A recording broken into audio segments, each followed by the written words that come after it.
श्रीकृष्ण मु श्री शांति स्वरूप मिश्र आज आसतु बेस रोचक तथ्य जानिबा श्रीकृष्ण जन्माष्टमी विषय रे। परित्राणाय साधूनां विनाशाय च दुष्कृतां धर्म संस्थापनार्थाय संभवामि जुगे जुगे। पृथ्वी रे जेतेबेले पाप भार बढ़ीगला पृथ्वी क्रंदन करी भगवान विष्णु पाखक गला एवं तार दुख कहला।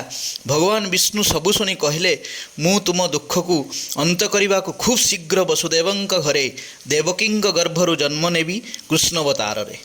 भगवान जहाँ प्रतिश्रुति दियंती रखंती पूर्व जन्म रे कथा देइथिले वसुदेव ओ देवकी को तुमर पुओ होई जन्म नेबी ओ पृथ्वी को कथा देले तोर पाप भार कमाइबी। से ही हैला भाद्रव मास कृष्ण पक्ष अष्टमी तिथि किटिकिटी अंधार राति मेघर गुरुगर्जन पवन बहुची अनचास मेघ देहरे बिजुलीर खेल। यही समय रे कंसर कारागार रे भूमिष्ठ हेले स्वयं श्रीकृष्ण।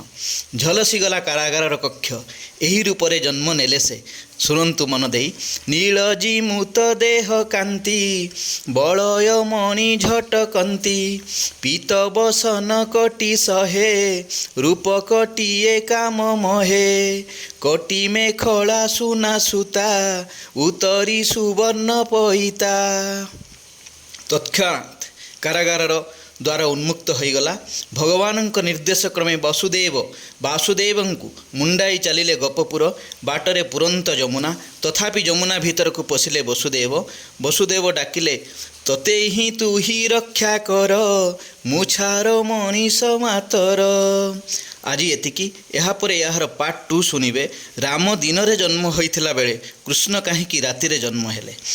कृष्ण जन्मदिन रे बा जन्माष्टमी रे आपण माने जेते कृष्णंकर नाम नेबे बा सुनिबे आपणकर पाप सेते क्षय हब पुण्य सेते अर्जन हब। कारण कृष्ण शब्द एक स्वयं संपूर्ण मंत्र मध्य। जय श्री कृष्ण। राधे राधे।